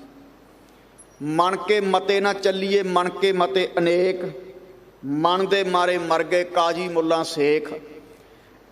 ਜਿਹਨੇ ਮਨ ਜਿੱਤ ਲਿਆ ਸਮਝ ਲਓ ਜੱਗ ਜਿੱਤ ਲਿਆ, ਮਨ ਜੀਤਿਆ ਜੱਗ ਜੀਤ। ਜਿਹਨੇ ਮਨ ਜਿੱਤਿਆ ਇਤਿਹਾਸ ਦੱਸਦਾ ਸੰਸਾਰ ਨੂੰ ਸ਼ਾਂਤੀ ਦਿੱਤੀ ਹੈ। ਜਿਹਨੇ ਜੱਗ ਜਿੱਤਣਾ ਚਾਹਿਆ ਉਹਨਾਂ ਨੇ ਸੰਸਾਰ ਨੂੰ ਦੁੱਖ ਦਿੱਤਾ, ਕਸ਼ਟ ਦਿੱਤਾ। ਅੱਜ ਸੰਸਾਰ ਦੇ ਵਿੱਚ ਜੰਗਾਂ ਹੋ ਰਹੀਆਂ ਨੇ, ਇੱਕ ਦੂਜੇ ਨੂੰ ਜਿੱਤਣਾ ਚਾਹੁੰਦੇ ਐ। ਸੋ ਜਿਵੇਂ ਰੂਸ ਤੇ ਯੂਕਰੇਨ ਦੀ ਜੰਗ, ਇਹ ਸਾਰਾ ਕਿੱਡੀ ਵੱਡੀ ਪ੍ਰੋਬਲਮ ਉੱਥੇ ਕ੍ਰੀਏਟ ਹੋਈ, ਸਮੱਸਿਆ ਕਿੰਨੀ ਵੱਡੀ। ਸੋ ਮਨ ਨੂੰ ਜਿੱਤਣ ਵਾਲਿਆਂ ਨੇ ਸੰਸਾਰ ਨੂੰ ਸ਼ਾਂਤੀ ਦਿੱਤੀ ਹੈ। ਇਸ ਕਰਕੇ ਮਨ ਦਾ ਹੀ ਸਾਰਾ ਸਿਆਪਾ ਪਾਇਆ ਹੋਇਆ ਹੈ। ਜੇ ਗੁਰੂ ਦੀ ਕਿਰਪਾ ਹੋ ਜਾਵੇ, ਜਿਹੜਾ ਮਨ ਹੈ ਨਾ, ਮਨ ਮੇਰੇ ਗੁਰ ਕੀ ਮੰਨ ਲੈ ਰਜਾਏ। ਹੇ ਮੇਰੇ ਮਨਾ, ਮਨ ਤੂੰ ਗੁਰੂ ਦੇ ਭਾਣੇ 'ਚ ਚੱਲ, ਗੁਰੂ ਦੀ ਰਜਾ ਦੇ ਵਿੱਚ ਚੱਲ, ਕਿਉਂਕਿ ਗੁਰੂ ਦੇ ਹੁਕਮ ਤੋਂ ਬਿਨਾਂ, ਗੁਰੂ ਤੇ ਵਾਹਿਗੁਰੂ 'ਚ ਕੋਈ ਫਰਕ ਨਹੀਂ। ਗੁਰੂ ਦੇ ਹੁਕਮ ਤੋਂ ਬਿਨਾਂ ਪੱਤਾ ਨਹੀਂ ਹਿੱਲਦਾ। ਇਸ ਕਰਕੇ ਹੇ ਮੇਰੇ ਮਨਾ, ਗੁਰੂ ਦੀ ਰਜਾ ਦੇ ਵਿੱਚ ਚੱਲਣਾ ਕਰ। ਤਨ ਸੀਤਲ ਸਭ ਥੀਐ, ਨਾਮ ਵਸੈ ਮਨ ਆਏ। ਜਿਨ੍ਹਾਂ ਦੇ ਹਿਰਦੇ 'ਚ ਵਾਹਿਗੁਰੂ ਪਰਮੇਸ਼ਰ ਦਾ ਨਾਮ ਵਸ ਗਿਆ ਨਾ, ਮਨ ਤਨ, ਉਹਨਾਂ ਦੇ ਮਨ ਦੇ ਸੰਕਲਪ ਤੇ ਵਿਕਲਪ ਫੁਰਨੇ ਮਿਟ ਜਾਂਦੇ ਆ। ਤਨ ਦਾ ਭਾਵ ਜਿਹੜੇ ਸਰੀਰ ਨੂੰ ਰੋਗ ਲੱਗੇ ਐ ਉਹ ਵੀ ਕੱਟੇ ਜਾਂਦੇ ਨੇ। ਸ਼੍ਰੀ ਹਰਿਕ੍ਰਿਸ਼ਨ ਧਿਆਈ ਹੈ ਜਿਸ ਡਿਠਿਆਂ ਸਭ ਦੁੱਖ ਜਾਏ। ਉਹ ਅਸਥਾਨ ਹੈ ਜਿੱਥੇ ਬਾਲਾ ਪ੍ਰੀਤਮ ਜੀ ਨੇ ਪੌਣੇ 8 ਸਾਲਾਂ ਦੀ ਉਮਰ 'ਚ ਸਾਰੇ ਸੰਸਾਰ ਦੇ ਦੁੱਖਾਂ ਨੂੰ ਨਾਸ਼ ਕੀਤਾ ਸੀ। ਸੱਚੇ ਪਾਤਸ਼ਾਹ ਨੇ, ਮੇਰਾ ਬੈਦ ਗੁਰੂ ਗੋਬਿੰਦਾ, ਹਰ ਹਰ ਨਾਮ ਔਖਦ ਮੁਖ ਦੇਵੈ, ਕੱਟ ਹੈ ਜਮ ਕੀ ਫੰਦਾ। ਅੱਜ ਦੇ ਪਖੰਡੀ ਕਹਿੰਦੇ ਐ ਕਿ ਆਓ ਸਾਡੇ ਕੋਲੇ, ਅਸੀਂ ਤੁਹਾਡਾ ਦੁੱਖ ਕੱਟਦੇ ਹਾਂ। ਖੁਦ ਸਾਧ ਸੰਗਤ ਜੀ ਕਈ ਪ੍ਰਕਾਰ ਦੀਆਂ ਬਿਮਾਰੀਆਂ ਲਈ ਫਿਰਦੇ ਐ। ਇਹ ਤਾਂ ਸਤਿਗੁਰੂ ਹਨ, ਜੋ ਜੋ ਦੀਸੈ ਸੋ ਸੋ ਰੋਗੀ, ਰੋਗ ਰਹਿਤ ਮੇਰਾ ਸਤਿਗੁਰ ਜੋਗੀ। ਇਹ ਤਾਂ ਸਤਿਗੁਰੂ ਸੱਚੇ ਪਾਤਸ਼ਾਹ ਹਨ ਜਿਹੜੇ ਰੋਗ ਤੋਂ ਰਹਿਤ ਹੈ। ਬਾਕੀ ਤਾਂ ਕੋਈ ਨਾ ਕੋਈ ਰੋਗ ਦੇ ਵਿੱਚ ਗਰਸਿਆ ਹੋਇਆ ਹੈ। ਇਹ ਤਾਂ ਸ਼੍ਰੀ ਹਰਿਕ੍ਰਿਸ਼ਨ ਪਾਤਸ਼ਾਹ ਬਾਲਾ ਪ੍ਰੀਤਮ ਜਿਨ੍ਹਾਂ ਨੇ ਸਾਰਿਆਂ ਦੇ ਦੁੱਖ ਕੱਟ ਦਿੱਤੇ। ਸੋ ਇਸ ਕਰਕੇ ਮਨ ਤਨ ਸ਼ੀਤਲ ਸਭ ਥੀਐ। ਜਿਨ੍ਹਾਂ ਦੇ ਹਿਰਦੇ 'ਚ ਵਾਹਿਗੁਰੂ ਪਰਮੇਸ਼ਰ ਦਾ ਨਾਮ ਵਸ ਗਿਆ ਨਾ, ਉਹਨਾਂ ਦੇ ਮਨ ਦੇ ਸੰਕਲਪ ਵਿਕਲਪ ਨਾਸ਼ ਹੋ ਜਾਂਦੇ ਨੇ, ਸਾਰੇ ਮਾੜੇ ਫੁਰਨੇ। ਤੇ ਤਨ ਦੇ ਜਿਹੜੇ ਅਸਾਧ ਰੋਗ ਨੇ ਉਹ ਵੀ ਖਤਮ ਹੋ ਜਾਂਦੇ ਹਨ, ਕੱਟੇ ਜਾਂਦੇ ਹਨ ਹਿਰਦੇ 'ਚ ਨਾਮ ਵਸਣ ਕਰਕੇ। ਰਹਾਉ ਦੇ ਕਈ ਅਰਥ ਨੇ। ਇੱਕ ਤਾਂ ਵਿਸ਼ਰਾਮ ਹੈ, ਦੂਜਾ ਇਹਦਾ ਅਰਥ ਹੁੰਦਾ ਨਾਭੀ। ਨਾਭੀ ਧੁੰਨੀ ਨੂੰ ਵੀ ਕਹਿੰਦੇ ਐ। ਜਿਵੇਂ ਸਾਡੀ ਧੁੰਨੀ 'ਚ ਸਰੀਰ ਦੀਆਂ ਸਾਰੀਆਂ ਨਾੜਾਂ ਦਾ ਕੰਟਰੋਲ ਹੁੰਦਾ ਹੈ, ਇਸ ਤਰ੍ਹਾਂ ਸ਼ਬਦ ਦਾ ਕੇਂਦਰੀ ਭਾਵ ਰਹਾਉ ਦੀਆਂ ਪੰਕਤੀਆਂ 'ਚ ਹੁੰਦਾ ਹੈ। ਤੀਜਾ ਇਹਦਾ ਅਰਥ ਹੈ ਕਿ ਅਕਾਲ ਪੁਰਖ ਵਾਹਿਗੁਰੂ ਰਹਿਣ ਵਾਲਾ, ਬਾਕੀ ਸੰਸਾਰ ਸਾਰਾ ਚਲਾਏਮਾਨ ਹੈ। ਚੌਥਾ ਇਹਦਾ ਅਰਥ ਹੈ ਰਾ ਨਾਮ ਰਮਿਆ ਹੋਇਆ, ਹਾਹੇ ਨੂੰ ਕੰਨਾ ਹਾ ਨਾਮ ਪ੍ਰਗਟ, ਊੜੇ ਨੂੰ ਔਂਕੜ ਓੰਕਾਰ ਪਰਮੇਸ਼ਰ, ਜਿਹੜਾ ਹਰ ਜਗ੍ਹਾ ਰਮਿਆ ਹੋਇਆ ਤੇ ਪ੍ਰਗਟ ਹੈ, ਸਰਵ ਵਿਆਪਕ ਹੈ। ਉਹਦੇ ਵਿੱਚ ਚਿੱਤ ਨੂੰ ਜੋੜ ਨਾ ਕਰੋ। ਹੋਰ ਵੀ ਬੇਅੰਤ ਅਰਥ ਨੇ। ਇਸ ਕਰਕੇ ਰਹਾਓ ਵਿਸ਼ਰਾਮ ਦੇ ਕੇ ਸਤਿਗੁਰੂ ਅੱਗੇ ਬਚਨ ਕਰ ਰਹੇ ਹਨ। ਕਰ ਕਾਰਨ ਧਾਰਿਆ ਸੋਈ ਸਾਰ ਕਰੇ। ਹੇ ਭਾਈ, ਵਾਹਿਗੁਰੂ ਪਰਮੇਸ਼ਰ ਨੇ ਜਿਨ ਕਰ ਕਾਰਨ ਧਾਰਿਆ, ਇਹ ਸ੍ਰਿਸ਼ਟੀ ਨੂੰ ਧਾਰਨ ਕੀਤਾ, ਪੈਦਾ ਕੀਤਾ। ਜਿਸ ਵਾਹਿਗੁਰੂ ਪਰਮੇਸ਼ਰ ਨੇ ਮਾਇਆ ਦੇ 3 ਗੁਣ ਪੈਦਾ ਕੀਤੇ, 3 ਗੁਣ ਨੇ ਮਾਇਆ ਦੇ, ਰਜੋ ਗੁਣ, ਸਤੋ ਗੁਣ, ਤਮੋ ਗੁਣ। ਸੰਸਾਰ ਜਿਹੜਾ ਹੈ ਇਹ 3 ਗੁਣਾਂ ਦੇ ਵਿੱਚ ਖੇਡਦਾ ਹੈ। ਪਰ ਜਿਹੜਾ ਬ੍ਰਹਮ ਗਿਆਨੀ ਹੈ ਉਹ ਇਹਨਾਂ 3 ਗੁਣਾਂ ਤੋਂ ਉੱਪਰ ਉੱਠ ਜਾਂਦਾ ਹੈ। ਗੁਰਬਾਣੀ 'ਚ ਸਤਿਗੁਰੂ ਕਹਿੰਦੇ ਨੇ, ਤੀਨ ਵਿਆਪੈ ਜਗਤ ਕੋ ਬਿਰਲਾ ਪਾਵੈ ਕੋਏ। सो तीन व्यापै जगत को, तुरिया पावै कोय। तुरिया अवस्था नूं कोई बिरला प्राप्त करदा। संसार रजोगुण सतगुण ते तमोगुण दे विच खेलदा है। ये जिहड़े तीन मुख देवते आ ना, ब्रह्मा विष्णु ते शिव, ये भी राजगुण सतगुण ते तमगुण दे विच हन। शिव जी वर्गे देवते तां खुद ब्रह्म ਗਿਆਨੀ ਨੂੰ ਲੱਭਦੇ ਫਿਰਦੇ ਆ। ब्रह्म ਗਿਆਨੀ को खोजै महेश्वर। 8ਵੀਂ अष्टपदी ਆ ना सुखमनी साहब ਦੀ। महेश्वर ਦਾ अर्थ शिव जी भी है, ਤੇ ਇੱਕ महेश्वर ਦਾ अर्थ है मही ईश्वर। ਜੇ ਆਪਾਂ ਇਸ ਤਰ੍ਹਾਂ अर्थ ਕਰੀਏ ਨਾ, ਮਹੀ ਨਾਮ ਪ੍ਰਿਥਵੀ ਦਾ ਹੈ। ਪ੍ਰਿਥਵੀ ਦੇ ਰਾਜੇ ਉਹ ਵੀ ਬ੍ਰਹਮ ਗਿਆਨੀ ਨੂੰ ਖੋਜਦੇ ਫਿਰਦੇ ਨੇ। ਬ੍ਰਹਮ ਗਿਆਨੀਆਂ ਦਾ ਦਰਜਾ ਇਹਨਾਂ ਸਾਰਿਆਂ ਤੋਂ ਵੱਡਾ ਹੈ। ਸੋ ਇਸ ਕਰਕੇ ਜਿਸ ਵਾਹਿਗੁਰੂ ਪਰਮੇਸ਼ਰ ਨੇ ਜਿਹੜਾ ਸ੍ਰਿਸ਼ਟੀ ਦਾ ਕਾਰਨ ਵੀ ਤੇ ਕਰਤਾ ਵੀ ਆਪ ਹੈ, ਉਹ ਵਾਹਿਗੁਰੂ ਪਰਮੇਸ਼ਰ ਹੈ ਜਿਹੜਾ ਜਿਨ ਕਰ ਕਾਰਨ ਧਾਰਿਆ, ਜਿਹਨੇ ਸ੍ਰਿਸ਼ਟੀ ਦੀ ਰਚਨਾ ਕੀਤੀ ਹੈ। ਸੋਈ ਕਾਰ ਕਰੇ, ਸੋਈ ਸਾਰ ਕਰੇ। ਉਹ ਜੀਵਾਂ ਦੀ ਸਾਰ ਵੀ ਆਪ ਲੈਂਦਾ। ਸੋਈ ਸਾਰ ਕਰੇ ਦਾ ਭਾਵ ਰੋਜੀ ਰੋਟੀ ਵੀ ਜੀਵਾਂ ਨੂੰ ਆਪ ਦਿੰਦਾ ਹੈ। ਵਿਸ਼ਨੂੰ ਦੀ ਡਿਊਟੀ ਲਾਤੀ ਭੰਡਾਰਾ ਦੇਣ ਦੀ, ਤੇ शिव जी की ड्यूटी लाती लय करन दी, ब्रह्मा की संसार की रचना करन दी। एक ब्रह्मा नहीं, इत्थे कोट ब्रह्मा जग साजन आए, करोड़ां ब्रह्मे संसार की रचना करन आए। अपनी उम्र भोग के समाप्त हो गए। लखां करोड़ां सालां दी इन्हां दी उम्र हुंदी है। पता नहीं किन्ने क शिवा दे अवतार, विष्णु दे अवतार इत्थे होए है। कई शिव जी नूं सदा शिव कही जाते हैं, नहीं। सदा शिव का अर्थ होंदा कल्याण स्वरूप। सदा शिव कौन है? अकाल पुरख वाहिगुरू।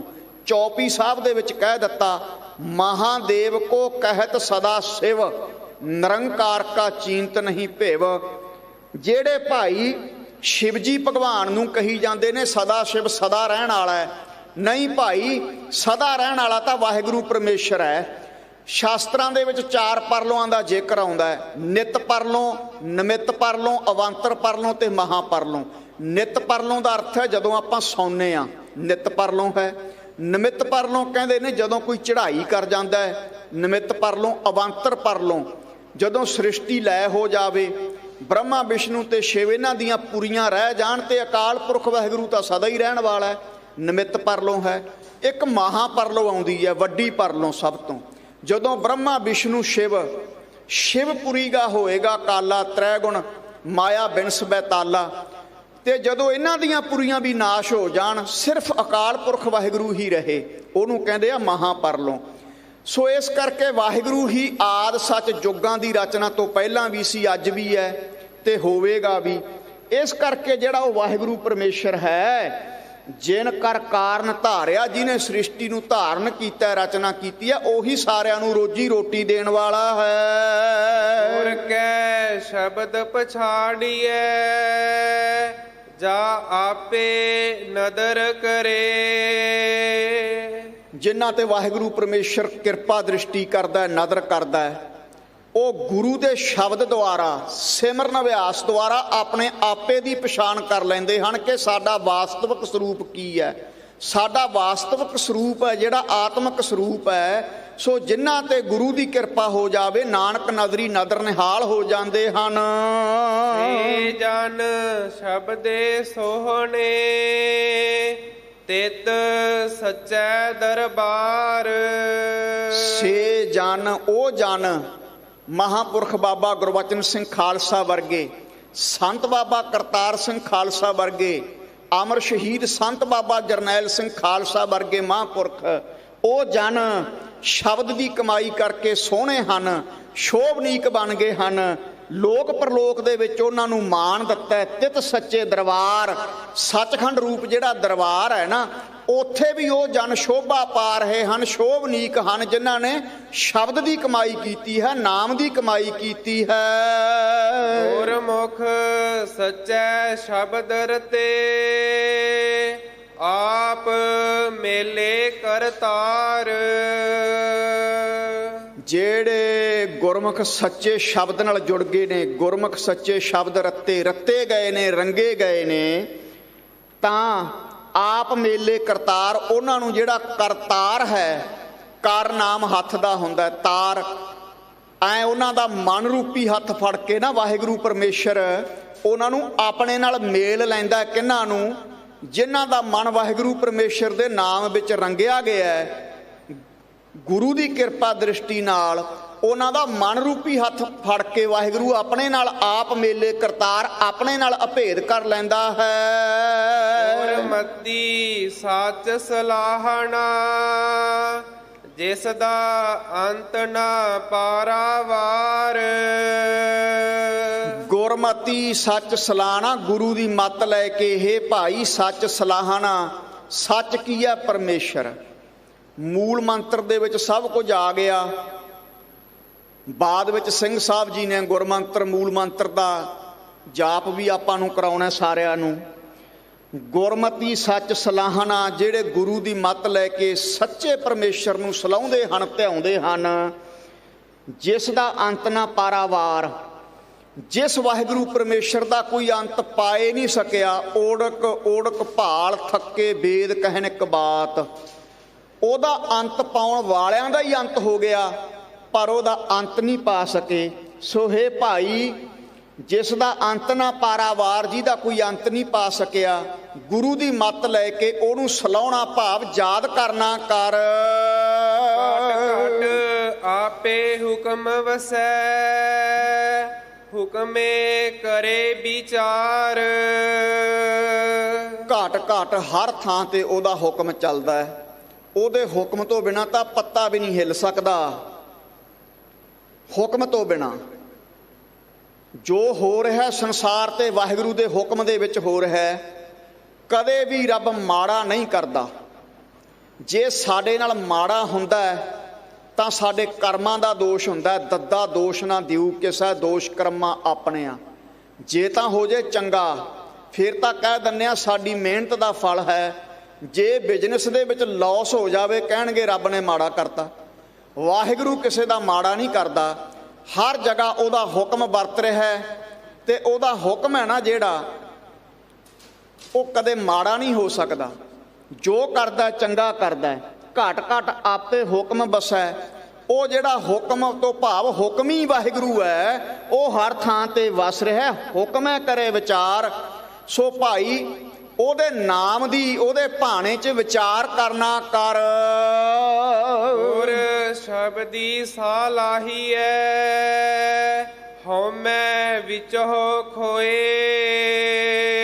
ਜੇ ਭਾਈ ਤੂੰ ਗੁਰ ਸ਼ਬਦੀ ਸਲਾਹੀ ਹੈ, ਗੁਰੂ ਦੇ ਸ਼ਬਦ ਨੂੰ ਧਿਆਵੇਂਗਾ, ਸਲਾਹੁਣਾ ਕਰੇਗਾ, ਹਉਮੈ ਵਿੱਚੋਂ ਖੋਏ, ਤਾਂ ਤੇਰੇ ਅੰਦਰੋਂ ਹਉਮੈ ਆ ਨਾ ਜਿਹੜੀ, ਦਵੈਤ ਭਾਵ ਜਿਹੜਾ ਹੈ ਉਹ ਖਤਮ ਹੋ ਜਾਊਗਾ। ਵਾਹਿਗੁਰੂ ਗੁਰਮੰਤਰ ਹੈ ਜਪ ਹਉਮੈ ਖੋਈ। ਭਾਈ ਗੁਰਦਾਸ ਸਾਹਿਬ ਨੇ ਵੀ ਕਿਹਾ ਵਾਹਿਗੁਰੂ ਗੁਰਮੰਤਰ ਦਾ ਜਾਪ ਕਰਨੇ ਕਰਕੇ, ਨਾਮ ਦੀ ਸ਼ਬਦ ਦੀ ਕਮਾਈ ਕਰਨੇ ਕਰਕੇ ਅੰਦਰੋਂ ਹਉਮੈ ਦਾ ਨਾਸ਼ ਹੋ ਜਾਂਦਾ ਹੈ। ਜਿੰਨਾ ਸਮਾਂ ਹਉਮੈ ਹੈ ਓਨਾ ਸਮਾਂ ਜੰਮਣਾ ਮਰਨਾ ਮੁੱਕੇ ਨਹੀਂ ਸਕਦਾ। ਸਾਧ ਸੰਗਤ ਜੀ, ਜਿੰਨਾ ਸਮਾਂ ਰੰਚਕ ਮਾਤਰ ਵੀ ਅੰਦਰ ਹਉਮੈ ਹੈ। ਹਉਮੈ ਦੇ ਕਾਰਨ ਹੀ ਜੀਵ ਸੰਸਾਰ ਤੇ ਆਉਂਦਾ ਤੇ ਜਾਂਦਾ ਹੈ। ਜਿਸ ਦਿਨ ਅੰਦਰੋਂ ਹਉਮੈ ਹੰਕਾਰ ਖਤਮ ਹੋ ਗਿਆ, ਉਸੇ ਦਿਨ ਜੰਮਣਾ ਮਰਨਾ ਸਾਧ ਸੰਗਤ ਜੀ ਖਤਮ ਹੋ ਜਾਵੇਗਾ। ਇਸ ਕਰਕੇ ਸਤਿਗੁਰੂ ਮਹਾਰਾਜ ਕਹਿੰਦੇ ਨੇ ਗੁਰ ਸ਼ਬਦੀ ਸਲਾਹੀ ਹੈ, ਗੁਰੂ ਦੇ ਸ਼ਬਦ ਨੂੰ ਧਿਆਉਣਾ ਕਰ। ਇਹਦਾ ਨਤੀਜਾ ਕੀ ਹੋਵੇਗਾ? ਜਦੋਂ ਗੁਰ ਸ਼ਬਦ ਦੀ ਕਮਾਈ ਕਰੇਗਾ, ਹਉਮੈ ਵਿੱਚੋਂ ਖੋਏ, ਤੇਰੇ ਅੰਦਰੋਂ ਭਾਈ ਦਵੈਤ ਭਾਵ ਖੋਏ ਤੋਂ ਭਾਵ ਨਾਸ਼ ਹੋ ਜਾਵੇਗੀ ਤੇਰੀ ਹਉਮੈ। ਧਨ ਨਾਵੇ ਬਾਹਰੀ ਅਵਗਣ ਵੰਤੀ ਰੋਏ। ਸਾ ਧਨ, ਧਨ ਨਾਮ ਇੱਥੇ ਜੀਵ ਇਸਤਰੀ ਦਾ ਹੈ। ਜਿਹੜੀ ਜੀਵ ਇਸਤਰੀ ਆਪਣੇ ਪਤੀ ਪਰਮੇਸ਼ਰ ਦੇ ਨਾਮ ਤੋਂ ਵਾਂਝੀ ਹੈ, ਸਾ ਧਨ ਨਾਵੇ ਬਾਹਰੀ ਅਵਗੁਣ ਬੰਤੀ ਰੋਏ। ਉਹ ਔਗਣਾਂ ਦੇ ਵਿੱਚ ਬੱਝੀ ਹੋਈ ਜੀਵ ਰੂਪ ਇਸਤਰੀ ਜਿਹੜੀ ਪਤੀ ਪਰਮੇਸ਼ਰ ਦੇ ਨਾਮ ਤੋਂ ਖਾਲੀ ਹੈ, ਉਹ ਲੋਕ ਦੇ ਤੇ ਲੋਕ ਵਿੱਚ ਤੇ ਪਰਲੋਕ ਵਿੱਚ ਉਸ ਜੀਵ ਇਸਤਰੀ ਨੂੰ ਰੋਣਾ ਪੈਂਦਾ ਹੈ। ਸੱਚ ਸਲਾਹੀ ਸੱਚ ਲੱਗਾ ਸੱਚੈ ਨਾਏ ਤ੍ਰਿਪਤ ਹੋਏ। ਸੱਚ ਸਲਾਹੀ ਜਿਹੜੇ ਸੱਚ ਨੂੰ ਸਲਾਹੁੰਦੇ ਹਨ, ਧਿਆਉਂਦੇ ਹਨ, ਜਿਨ੍ਹਾਂ ਦਾ ਮਨ ਸੱਚੇ ਵਾਹਿਗੁਰੂ ਪਰਮੇਸ਼ਰ ਦੇ ਨਾਮ 'ਚ ਲੱਗਿਆ। ਸੱਚੇ ਨਾਏ ਜਿਨ੍ਹਾਂ ਦਾ ਨਾਮ ਸੱਚੇ ਵਾਹਿਗੁਰੂ ਪਰਮੇਸ਼ਰ ਦੇ ਨਾਮ 'ਚ ਲੱਗਿਆ, ਉਹ ਸੱਚੇ ਦਾ ਨਾਮ ਜਪਣ ਕਰਕੇ ਤ੍ਰਿਪਤ ਹੋ ਗਏ ਹਨ, ਰੱਜ ਗਏ ਹਨ। ਸਾਧ ਸੰਗਤ ਜੀ, ਸੰਤੁਸ਼ਟੀ ਮਿਲ ਗਈ ਹੈ। ਨਾਮ ਜਪੇ ਤੋਂ ਬਿਨਾਂ ਸੰਤੁਸ਼ਟੀ ਆਏ ਨਹੀਂ ਸਕਦੀ। ਸਾਡੇ ਅੰਦਰ 3-4 ਪ੍ਰਕਾਰ ਦੀਆਂ ਅੱਗ ਦੀਆਂ ਨਦੀਆਂ ਬਹਿ ਰਹੀਆਂ ਨੇ। ਕਿਹੜੀਆਂ? ਹੰਸ, ਹੇਤ, ਲੋਭ, ਕੋਪ, ਚਾਰੇ ਨਦੀਆਂ ਅੱਗ। ਹੰਸ, ਈਰਖਾ, ਇਹ 3 ਤਰ੍ਹਾਂ ਦੀ ਹੁੰਦੀ ਹੈ, ਮਨ, ਵਚ ਤੇ ਕਰਮ ਕਰਕੇ। ਮਨ ਕਰਕੇ ਕਿਸੇ ਦਾ ਬੁਰਾ ਸੋਚਣਾ, ਵਚਨ ਕਿਸੇ ਨੂੰ ਮਾੜਾ ਵਚਨ ਬੋਲ ਦੇਣਾ। ਤੀਜੇ ਨੰਬਰ ਦੀ ਈਰਖਾ ਹੈ, ਕਿਸੇ ਤੇ ਵਾਰ ਕਰ ਦੇਣਾ, ਅਟੈਕ ਕਰ ਦੇਣਾ ਬਿਨਾਂ ਗੱਲੋਂ। ਮਨ, ਵਚ, ਕਰਮ, 3 ਪ੍ਰਕਾਰ ਦੀ ਇਹ ਹਿੰਸਾ ਹੈ। ਸਾਧ ਸੰਗਤ ਜੀ, ਅੱਜ ਈਰਖਾ ਦਾ ਬੜਾ ਬੋਲਬਾਲਾ ਹੋ ਗਿਆ ਹੈ। ਕਈ ਵਾਰੀ ਅਸੀਂ ਕਿਸੇ ਮਨੁੱਖ ਦਾ ਵਿਰੋਧ ਜਾਣ ਬੁੱਝ ਕੇ ਕਰਨ ਕਰਕੇ ਹੀ ਵਿਰੋਧ ਕਰੀ ਜਾਂਦੇ ਹਾਂ। ਸਾਡੇ ਧਾਰਮਿਕ ਲੋਕਾਂ ਦੇ ਵਿੱਚ ਵੀ ਬੜੇ ਅਫਸੋਸ ਨਾਲ ਕਹਿਣਾ ਪੈਂਦਾ ਹੈ, ਬੜੀ ਈਰਖਾ ਆ ਗਈ ਹੈ। ਕਾਰਨ ਕੀ ਹੈ? ਵੀ ਨਾਮ ਸਿਮਰਨ ਦੀ ਸਾਡੀ ਕਮਾਈ ਨਹੀਂ ਰਹੀ, ਇੱਕ ਦੂਜੇ ਨੂੰ ਵੇਖ ਕੇ ਖੁਸ਼ ਨਹੀਂ। ਜਿੰਨਾ ਸਿਮਰਨ ਨਾਮ ਅਭਿਆਸ ਕਰਾਂਗੇ, ਨਾਮ ਅਭਿਆਸ ਤੋਂ ਬਿਨਾਂ ਅੰਦਰੋਂ ਦਵੈਤ ਭਾਵ ਖਤਮ ਹੋਏ ਨਹੀਂ ਸਕਦਾ। ਖਾਣੇ ਤਾਂ ਆਪੋ ਆਪਣੇ ਕਰਮ ਨੇ ਸਾਧ ਸੰਗਤ ਜੀ, ਆਪੋ ਆਪਣੀ ਪਰਾਲਬਧ ਖਾਣੀ ਹੈ। ਕੋਈ ਕਿਸੇ ਨੂੰ ਰੋਜੀ ਨਹੀਂ ਦਿੰਦਾ। ਪਰ ਬੜੇ ਅਫਸੋਸ ਨਾਲ ਕਹਿਣਾ ਪੈਂਦਾ, ਅੱਜ ਸਿੱਖ ਨੂੰ ਸਿੱਖ ਫਤਿਹ ਬੁਲਾ ਕੇ ਰਾਜੀ ਨਹੀਂ। ਉਹਦਾ ਬਿਜ਼ਨਸ ਮੈਥੋਂ ਕਿਉਂ ਵੱਡਾ ਹੋ ਗਿਆ, ਮੇਰਾ ਕਿਉਂ ਨਹੀਂ? ਇਸ ਤਰ੍ਹਾਂ ਦਾ ਸਾਡੇ 'ਚ ਜਿਹੜਾ ਇਹ ਚੱਲ ਰਿਹਾ ਹੈ। ਸੋ ਸਤਿਗੁਰੂ ਮਹਾਰਾਜ ਨੇ ਕਿਹਾ, ਜਿਹੜਾ ਸੱਚੇ ਪਰਮੇਸ਼ਰ ਦੇ ਨਾਮ 'ਚ ਲੱਗ ਗਿਆ। ਹੰਸ, ਹੇਤ, ਹੇਤ ਮੋਹ ਹੈ, ਮੋਹ ਦੀ ਨਦੀ ਵਗ ਰਹੀ ਆ। ਲੋਭ ਨਾਮ ਲਾਲਚ, ਕੋਪ, ਕ੍ਰੋਧ, ਇਹ 4 ਅੱਗ ਦੀਆਂ ਨਦੀਆਂ ਸਾਡੇ ਅੰਦਰ ਵਗ ਰਹੀਆਂ ਹਨ। ਜੀਵ ਇਹਨਾਂ 'ਚ ਪੈ ਰਹੇ ਨੇ ਤੇ ਪੈ ਪੈ ਕੇ ਸੜ ਰਹੇ ਐ। ਪਵਹਿ ਦੱਜੈ ਨਾਨਕਾ, ਤਰੀਆ ਕਰਮੀ ਲੱਗ। ਸੋ ਭਾਈ, ਜਿਹੜਾ ਗੁਰੂ ਦੇ ਚਰਨਾਂ ਦੇ ਨੇੜੇ ਲੱਗ ਗਿਆ ਨਾ, ਨਾਮ ਰੂਪੀ ਚਰਨਾਂ ਨਾਲ ਜੁੜ ਗਿਆ, ਉਹੀ ਬਚ ਸਕਦਾ ਹੈ ਅੱਗ ਦੀਆਂ ਨਦੀਆਂ ਤੋਂ। ਉਸੇ ਨੂੰ ਸੈਟਿਸਫੈਕਸ਼ਨ, ਸੰਤੁਸ਼ਟੀ, ਤ੍ਰਿਪਤੀ ਮਿਲ ਸਕਦੀ ਹੈ। ਨਾਮ ਤੋਂ ਬਿਨਾਂ ਤ੍ਰਿਪਤੀ ਨਹੀਂ ਮਿਲਦੀ ਸਾਧ ਸੰਗਤ ਜੀ। ਤ੍ਰਿਸ਼ਨਾ ਬਿਰਲੇ ਹੀ ਕੀ ਬੂਝੀ ਹੈ, ਕੋਟ ਜੋਰ ਹੈ ਲੱਖ ਕਰੋੜ ਹੈ, ਮਾਨਾ ਹੋਰ ਹੈ, ਪਰੇ ਪਰੇ ਹੀ ਕੋ ਲੂਝੀ ਹੈ।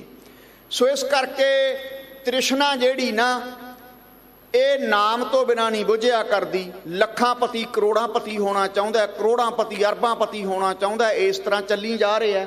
ਸੱਚ ਸਲਾਹੀ, ਜਿਹੜਾ ਸੱਚੇ ਨਾਮ ਨੂੰ ਸਲਾਹੁੰਦਾ ਹੈ, ਧਿਆਉਂਦਾ ਹੈ, ਸੱਚ ਲੱਗਾ, ਜਿਨ੍ਹਾਂ ਦਾ ਮਨ ਸੱਚੇ ਨਾਮ ਨਾਲ ਲੱਗ ਗਿਆ, ਸੱਚੇ ਨਾਏ ਤ੍ਰਿਪਤ ਹੋਏ, ਉਹ ਸੱਚੇ ਨਾਮ ਨੂੰ ਜਪਣ ਕਰਕੇ ਤ੍ਰਿਪਤੀ ਨੂੰ, ਸੰਤੁਸ਼ਟੀ ਨੂੰ ਪ੍ਰਾਪਤ ਕਰ ਲੈਂਦਾ ਹੈ। ਗੁਣ ਵਿਚਾਰੀ ਗੁਣ ਸੰਗਰਹਾ, ਆਵ ਗੁਣ ਕੱਢਾ ਧੋਏ। ਹੇ ਭਾਈ, ਵਾਹਿਗੁਰੂ ਪਰਮੇਸ਼ਰ ਦੇ ਨਾਮ ਦੇ ਗੁਣਾਂ ਦੀ ਵਿਚਾਰ ਕਰ। ਵਾਹਿਗੁਰੂ ਪਰਮੇਸ਼ਰ ਦੇ ਜਿਹੜੇ ਨਾਮ ਰੂਪੀ ਗੁਣ ਨੇ ਨਾ, ਸੰਗਰਹਾ ਤੋਂ ਭਾਵ ਉਹਨਾਂ ਨੂੰ ਇਕੱਤਰ ਕਰ ਲੈ, ਸ਼ੁਭ ਗੁਣਾਂ ਨੂੰ ਇਕੱਠੇ ਕਰ ਲੈ। ਗੁਣ ਵਿਚਾਰੀ ਗੁਣ ਸੰਗਰਹਾ, ਆਵ ਗੁਣ ਕੱਢੈ ਧੋਏ, ਤਾਂ ਤੇਰੇ ਅੰਦਰੋਂ ਔਗਣ ਨਿਕਲ ਜਾਣਗੇ। ਔਗਣ ਕਿਵੇਂ ਨਿਕਲਦੇ ਐ? ਨਾਮ ਰੂਪੀ ਸਾਬਣ ਦੇ ਨਾਲ ਪ੍ਰੇਮ ਰੂਪੀ ਪਾਣੀ ਪਾ ਕੇ, ਸਤ ਸੰਗਤ ਰੂਪੀ ਘਾਟ ਤੇ ਜਾ ਕੇ, ਨਿਸ਼ਚੇ ਰੂਪੀ ਫੱਟੀ ਤੇ ਬੈਠ ਕੇ, ਮਨ ਰੂਪੀ ਕੱਪੜਾ ਹੈ, ਇਹਦੇ ਉੱਪਰ ਨਾਮ ਰੂਪੀ ਸਾਬਣ ਲਾਉਣੀ ਹੈ ਤੇ ਪ੍ਰੇਮ ਰੂਪੀ ਜਲ ਪਾ ਕੇ, ਇਉਂ ਤੇਰੇ ਅੰਦਰੋਂ ਔਗਣ ਜਿਹੜੇ ਨੇ ਇਹ ਨਿਕਲ ਜਾਣਗੇ। ਸੋ ਜਿੰਨਾ ਸਮਾਂ ਤੂੰ ਸ਼ੁਭ ਗੁਣਾਂ ਨੂੰ ਸੰਗ੍ਰਹ ਤੋਂ ਭਾਵ ਇਕੱਤਰ ਨਹੀਂ ਕਰਦਾ, ਤੇਰੇ ਅੰਦਰੋਂ ਵਿਸ਼ੇ ਵਿਕਾਰਾਂ ਰੂਪੀ ਔਗਣ ਨੇ ਨਿਕਲਣਾ ਨਹੀਂ। ਜੇ ਨਾਮ ਜਪੇਂਗਾ, ਸਿਮਰਨ ਕਰੇਂਗਾ, ਸਤ ਸੰਗਤ ਰੂਪੀ ਘਾਟ ਤੇ ਜਾਵੇਂਗਾ, ਮਨ ਰੂਪੀ ਕੱਪੜੇ ਤੇ ਪ੍ਰੇਮ ਦਾ ਜਲ ਪਾ ਕੇ ਤੇ ਨਾਮ ਰੂਪੀ ਸਾਬਣ ਲਾਵੇਂਗਾ, ਫੇਰ ਤੂੰ ਔਗਣਾਂ ਨੂੰ ਔਗਣ ਕੱਢੈ ਧੋਏ, ਫੇਰ ਤੇਰੇ ਅੰਦਰੋਂ ਵਾਹਿਗੁਰੂ ਪਰਮੇਸ਼ਰ ਦਾ ਨਾਮ ਔਗਣਾਂ ਨੂੰ ਧੋ ਦੇਵੇਗਾ। ਆਪੇ ਮੇਲ ਮਿਲਾਏ ਦਾ, ਫਿਰ ਵਿਛੋੜਾ ਨਾ ਹੋਏ। ਜਦੋਂ ਅੰਦਰੋਂ ਦਵੈਤ ਭਾਵ ਮਿਟ ਗਿਆ, ਹਉਮੈ ਦਾ ਅੰਦਰੋਂ ਨਾਸ਼ ਹੋ ਗਿਆ, ਦੁਤੀਆ ਭਾਵ ਮਿਟ ਗਿਆ, ਫਿਰ ਵਾਹਿਗੁਰੂ ਪਰਮੇਸ਼ਰ ਆਪਣੇ ਨਾਲ ਮੇਲ ਲੈਂਦਾ ਹੈ। ਜਦੋਂ ਆਤਮਿਕ ਸਰੂਪ ਦੀ ਸਾਖਿਅਤਾ ਹੋ ਜਾਵੇ, ਫਿਰ ਟੇਢੀਆਂ ਜੂਨਾਂ ਰੂਪ ਵਿਛੋੜਾ ਨਹੀਂ ਹੁੰਦਾ। फिर वाहिगुरू तो विछड़ के टेढ़ियां जूना च नहीं जाना पैंदा, कावां कुत्तियां गधियां दियां जूना च आप आपे मेल मिलाएंदा। फिर जेड़ा जो वाहिगुरू परमेश्वर है ना, जेड़ा आपे मेल मिलाएंदा, जदों वाहिगुरू परमेश्वर नाल तू मिल गया तेरी भेदता होगी, फिर टेढ़ियां जूना रूप तेरा विछोड़ा नहीं होवेगा। नानक गुर सालाही अपना, जेदू पाई प्रभ सोए। नानक गुर सलाही अपना, सो जिन्हां ने अपने गुरु नूं सलाहना कीता है, अपने गुरु नूं सलाहना कर, जिस करके जिद्दू पाई प्रभ सोए। ते जिस गुरु नूं सलाहण करके, जिस गुरु दे करके गुरु विचोला है, वह परमेश्वर नूं मिलाउंदा। गुरु ते परमेश्वर च कोई फर्क नहीं। जिस गुरु नूं ध्यान करके जिद्दू पाई प्रभ सोए, तेनू प्रभु दा मिलाप हुंदा है। सो इस करके इत्थे जिहड़ी शब्द दी समाप्ति हुंदी है, गुरु महाराज ने दस्सिया, भाई सिखो सृष्टि दी रचना करन वाला तां वाहिगुरू परमेश्वर है, ਉਹੀ ਜਾਣਦਾ ਕਿਵੇਂ ਸ੍ਰਿਸ਼ਟੀ ਦੀ ਰਚਨਾ ਹੋਈ ਹੈ। ਸੋ ਸਾਧ ਸੰਗਤ ਜੀ, ਅੱਜ ਦਾ ਸਮਾਂ ਤੇ ਸਰਦਾਰ ਕਰਮ ਸਿੰਘ ਸਾਹਿਬ ਜੋ ਚੇਅਰਮੈਨ ਨੇ, ਉਹਨਾਂ ਨੇ ਜਿਹੜਾ ਦਿੱਤਾ ਸੀ 2 ਦਿਨ ਦਾ ਸਮਾਂ, 3 ਤੇ 4 ਸਤੰਬਰ ਦਾ, ਅੱਜ ਰਾਤ ਨੂੰ ਜਿਹੜਾ ਸਮਾਂ ਉਹ ਰੋਹਣੀ ਵਿਖੇ ਆਗਾ ਸਾਡਾ ਕਥਾ ਦਾ, ਸ਼੍ਰੀ ਗੁਰੂ ਤੇਗ ਬਹਾਦਰ ਦੇ ਸੰਬੰਧ ਵਿੱਚ। ਬਾਕੀ ਸਿੰਘ ਸਾਹਿਬ ਬੈਠੇ ਹੈ, ਜਿੱਦਾਂ ਸੰਗਤ ਦਾ ਹੁਕਮ ਹੋਵੇਗਾ ਆਓ ਸਤਿਗੁਰੂ ਕਿਰਪਾ ਕਰਨ। बाकी विचार आपां कल दे फिर दीवान दे विच करांगे। सतगुरु कृपा करन, सृष्टि जा करता सृष्टि को साजे, आपे जाने सोई। सो कथा विचार जिहड़ी है, कोई भी प्रचारक है, सरदार करम सिंह साहब जो करमसर साहब जिहड़े इत्थों दे चेयरमैन ने, बड़ा सुंदर उन्होंने वचन सुनाया।